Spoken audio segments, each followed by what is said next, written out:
tubig. Baha na. Oh, baha.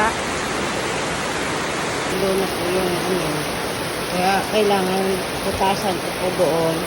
Kasi talagang papasok na po sa bahay ang baha.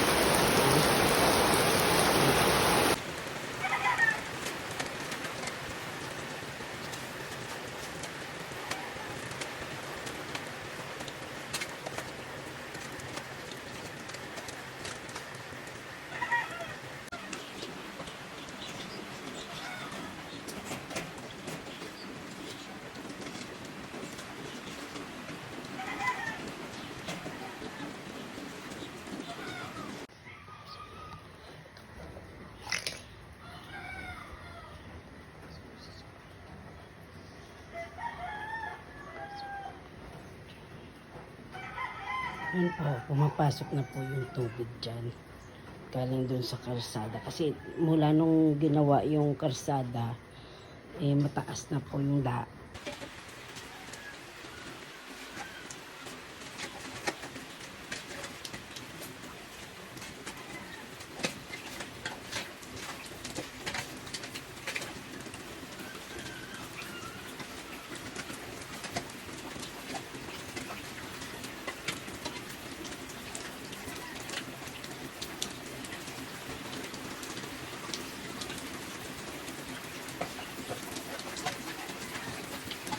Hindi ko po yung kinuha ng mga bato-bato po dyan.